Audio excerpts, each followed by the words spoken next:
จะไปแสนยากแม้นใครได้ไปหูจักจะหาก็มีจืดจางเมืองฟางถิ่นนี้เป็นเมืองในฝันเหมือนดังถ้วยเทพบันดาลสวรรค์ของคนเมืองฟาง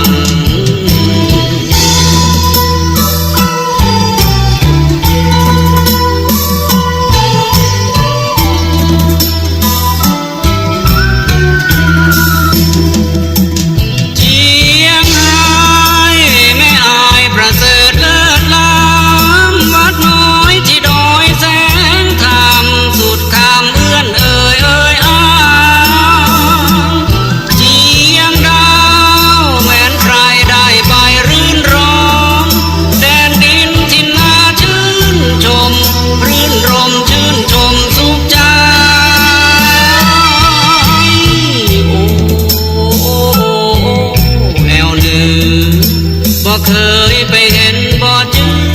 ดเมืองเหนืองามล้ำจำตาลาแล้วเมืองฟางเจียงหายเจียงใหม่งามนี้จำต้องจากไกลเมืองเหนือฝังใจบ่ลืม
เคยไปเห็นบ่อจื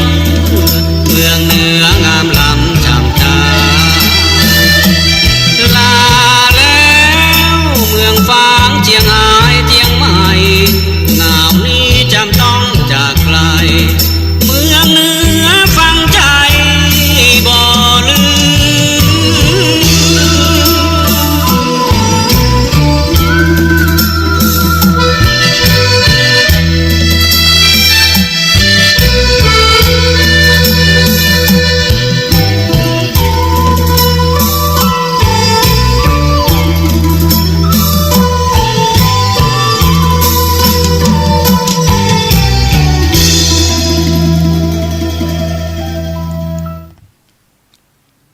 กราบนมัสการสวัสดีญาติธรรมทุกท่านเจ้า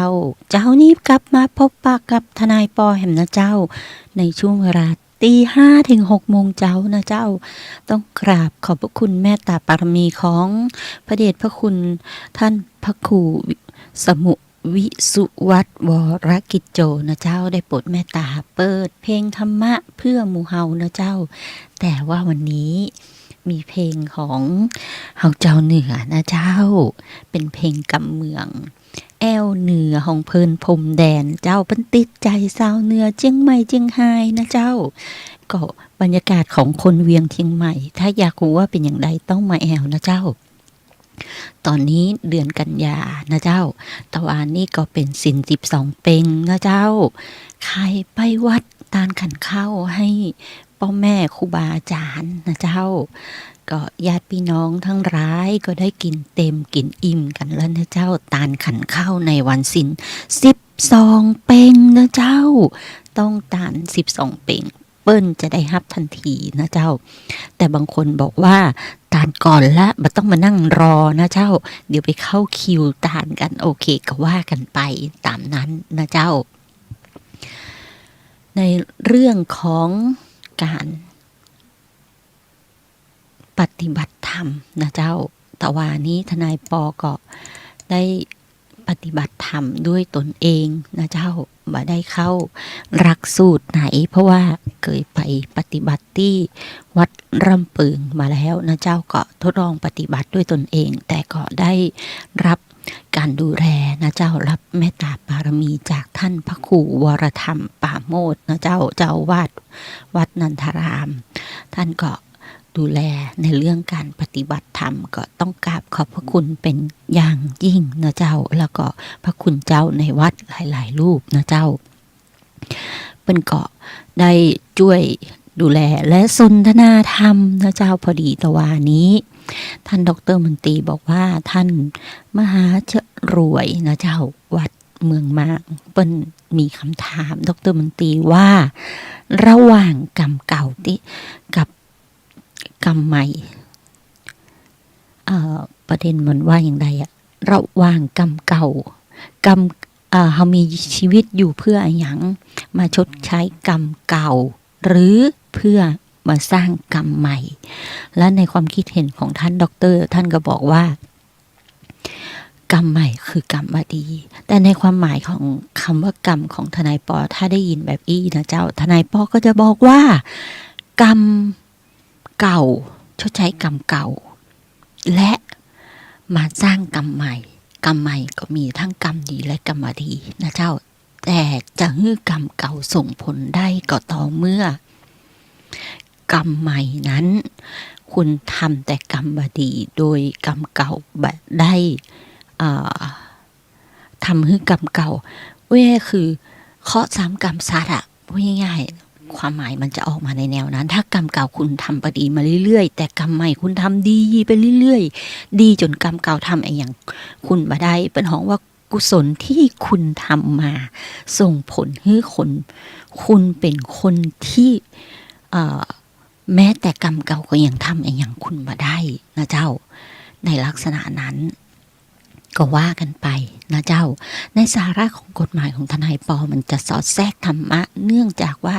คลื่น 104.5 เมกะเฮิรตซ์นี้เป็นคลื่นเพื่อการศึกษาพระพุทธศาสนาและวัฒนธรรมนะเจ้าเป็นคลื่นที่หมู่เฮา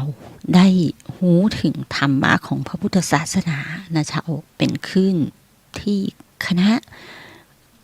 นักจัดรายการทั้งหมดสมัครใจมาเผยแพร่ข้อมูล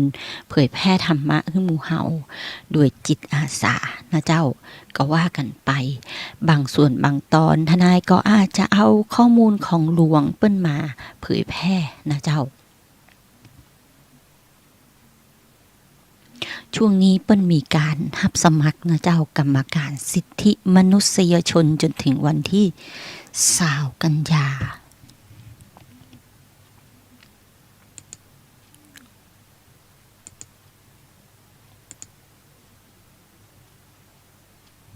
บุคคลที่เขารับการคัดสรรผู้สมควรได้รับแต่งตั้งเป็นกรรมการสิทธิมนุษยชนส่งข้อมูลได้ที่ตู้ปน45ปนฟนะเจ้าก็คือใครที่มีความคิดเห็นเกี่ยวกับคนที่สมัครเข้ารับการคัดสรรเป็นกรรมการสิทธิมนุษย์นะเจ้าปน45ปนฟรัฐสภากรุงเทพ10305หรือที่ประธานกรรมการสรรหากรรมการสิทธิมนุษย์นะเจ้าสำนักกำกับและตรวจสอบสำนักงานเลขาวุฒิเลขที่499อาคารสุขประพฤติชั้น3นะเจ้าชั้น20ถนนประชาชื่นเขตบางซื่อกรุงเทพนะเจ้า10800หรือเว็บเบอร์ไวเว็บนะเจ้า cnet senate.go.th ภายในวันที่23 กันยานะเจ้าก็คือมีคนสมัครเป็นกรรมการสิทธิมนุษยชนนะเจ้าแล้วในช่วงเวลานี้มันก็ทุกคนแสดงความคิดเห็นเกี่ยวกับกรรมการสิทธิมนุษยชนที่เข้าไปสมัครดูนะเจ้า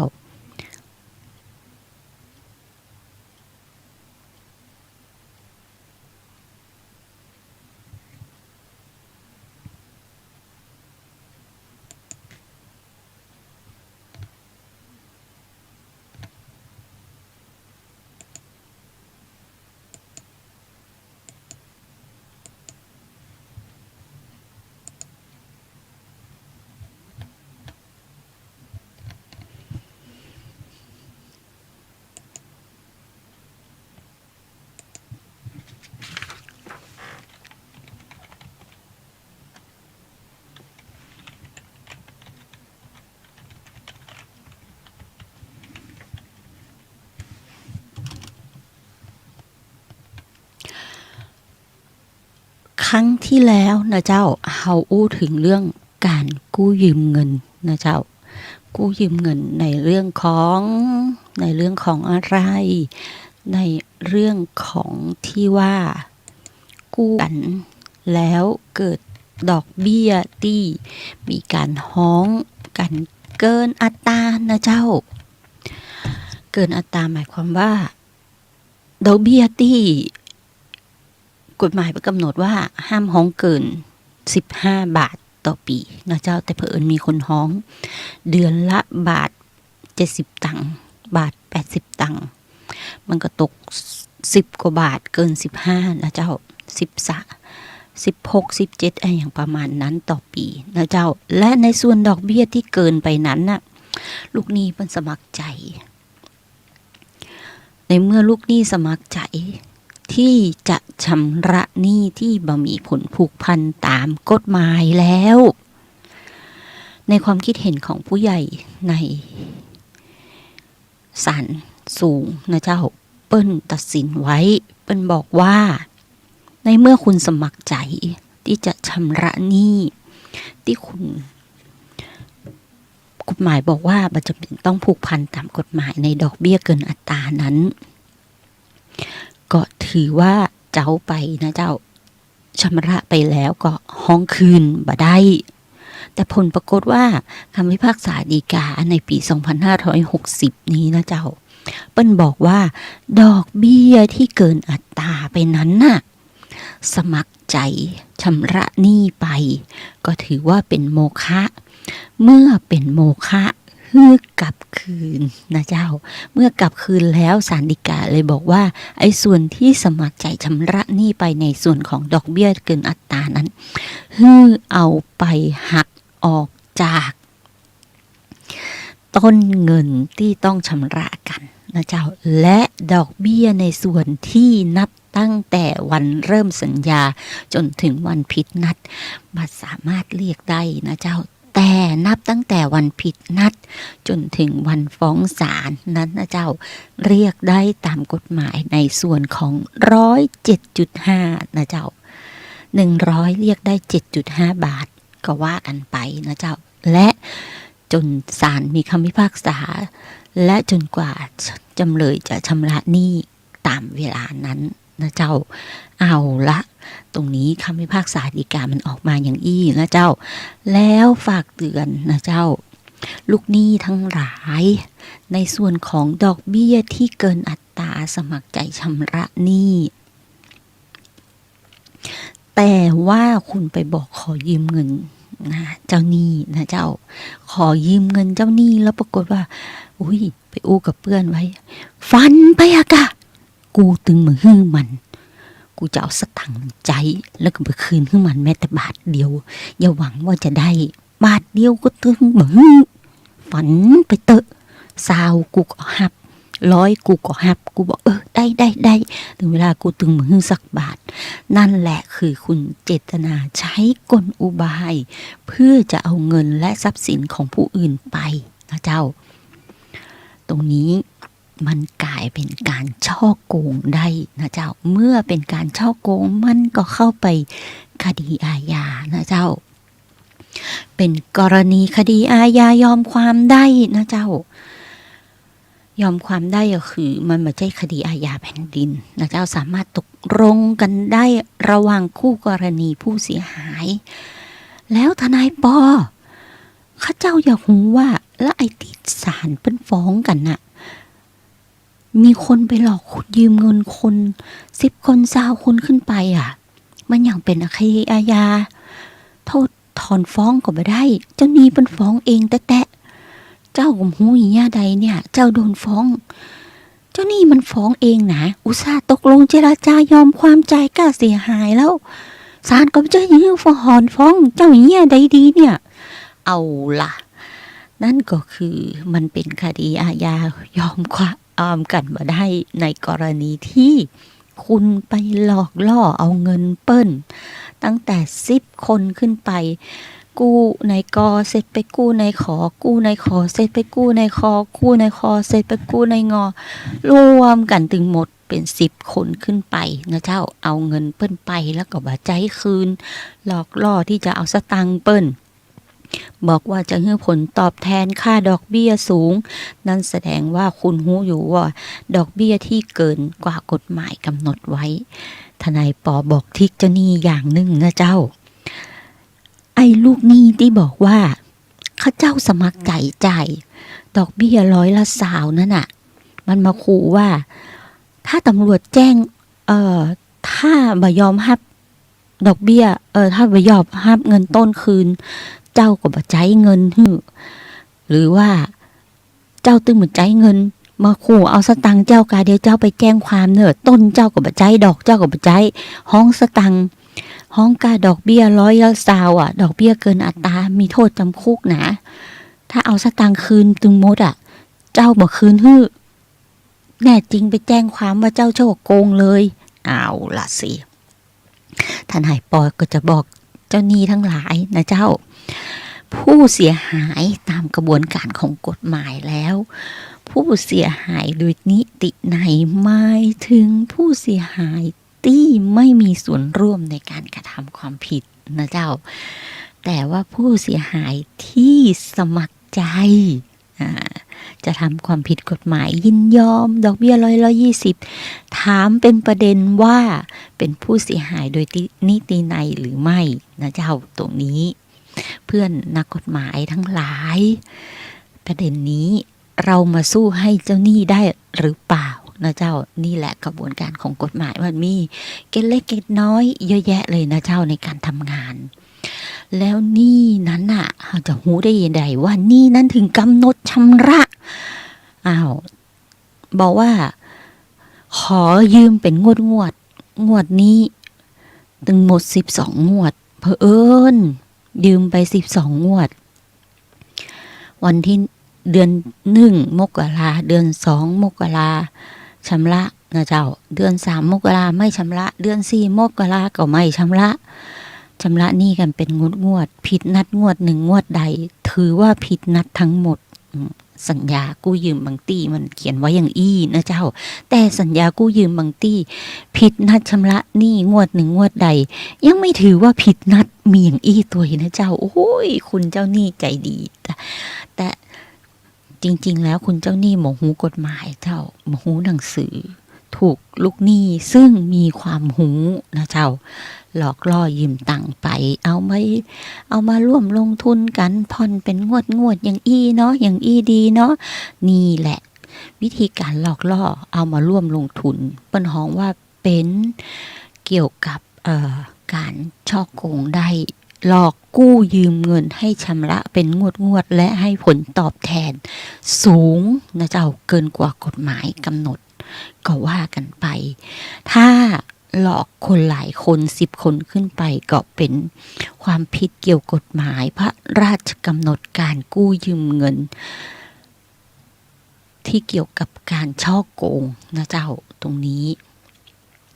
ประเภทหลอกร่วมลงทุนตรงนี้ DSI ก็จะเข้ามา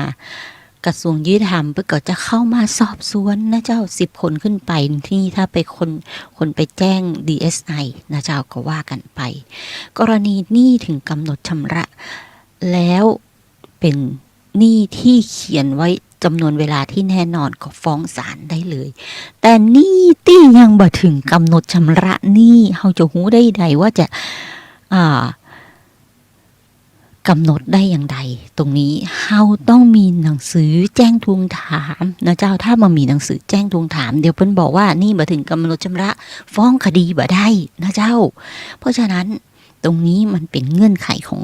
กฎหมายแพ่งพาณิชย์เพิ่นเขียนไว้การถึงกำหนดชำระหนี้มันจะมีหนี้2 ประเภทหนี้กำหนดเวลาชำระแน่นอนเหมือนที่ทนายปอบอกว่ากำหนดไว้12 เดือนผิดนัดงวด1 งวดใดถือว่าผิดนัดชำระงวดนั้นฟ้องคดีได้เลยนะเจ้ากรณีหนี้มันมีกำหนดเวลาชำระหนี้ที่แน่นอนนะเจ้าก็ต้องทำหนังสือทวงถามนะเจ้า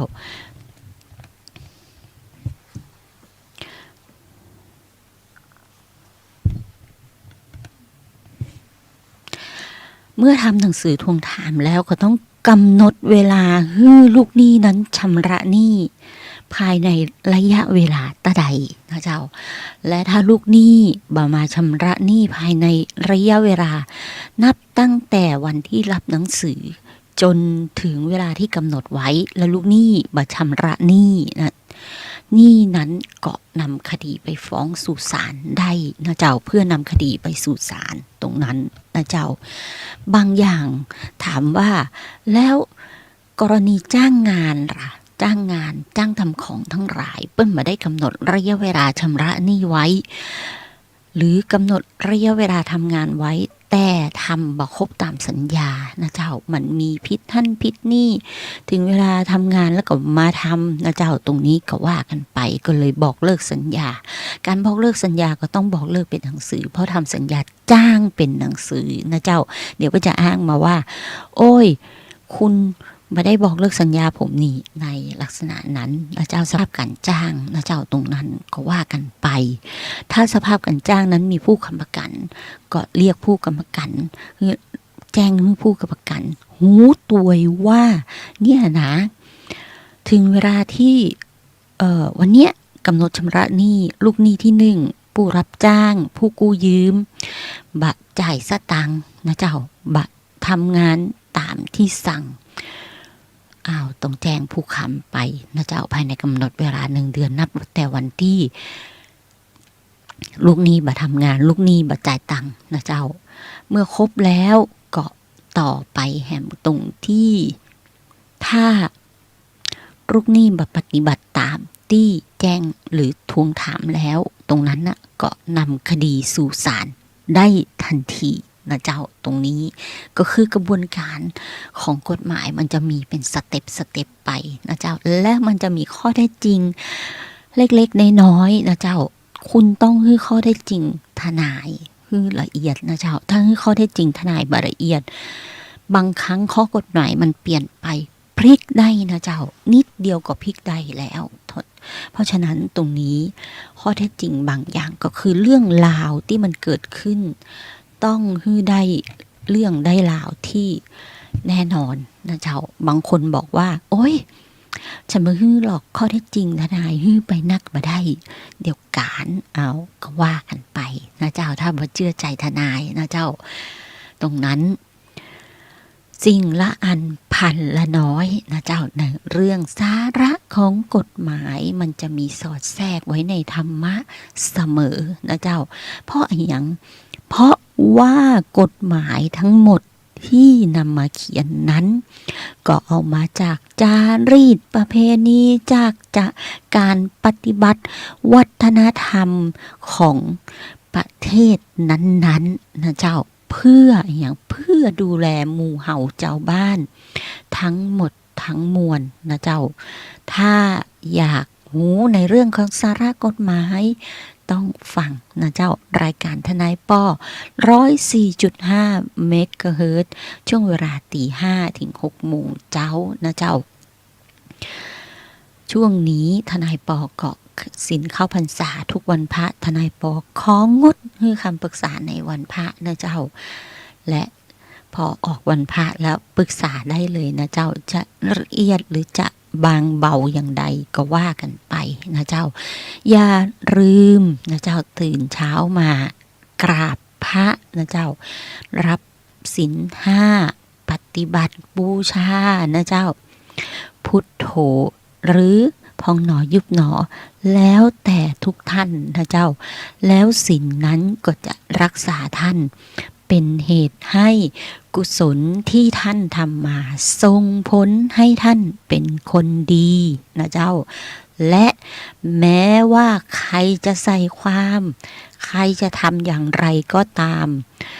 คุณก็ไม่ตกไปสู่อบายคุณก็จะมีสติรู้เท่าทันจิตผู้อื่นรู้เท่าทันการกระทำของผู้อื่นนะเจ้าธรรมะแต่ละตัวก็เหมาะแต่ละท่านนะเจ้าหลักปฏิบัติในแต่ละอย่างท่านนำมาศึกษาและวิเคราะห์นะเจ้าวิเคราะห์ และเป็นไปได้นะเจ้าบันทึกไว้ว่าวันนี้สภาวะธรรมเกิดอย่างไรนะเจ้าเมื่อพบครูบาอาจารย์ก็เรียนปรึกษาท่านนะเจ้าแต่บางคนครูบาอาจารย์สอนถึงที่แต่สอนอย่างไรถ้าอยากรู้ต้องปฏิบัตินะเจ้าเป็นปัจจัตตังนะเจ้าปัจจัตตังเวทิตโพวินโยหิตินะเจ้าเพราะบางทีถ้าปฏิบัติแล้วเผลอสตินะเจ้าเมื่อเผลอสติครูบาอาจารย์ท่านก็จะเตือนให้กำหนดนะเจ้าเมื่อกำหนดให้ได้ตามสภาวะธรรมในปัจจุบันแล้วท่านก็จะเห็นถึงเหตุและเห็นถึงปัจจัยที่เกิดขึ้นอย่าใช้สภาวะอารมณ์เข้าไปวิเคราะห์วิจารณ์ในสภาวะธรรมที่เกิดขึ้นนะเจ้ามองให้รู้ถึงความเป็นจริงแล้วท่านก็จะมีปิติที่เป็นสุขช่วงแล้วนี้หมดเวลาสำหรับทนายปอแล้วนะเจ้าพรุ่งนี้พบกับทนายปอใหม่นะเจ้าช่วงเวลาตี 5 ถึง 6 โมงเช้าณมัสการลาและสวัสดีญาติธรรมทุกท่านเจ้า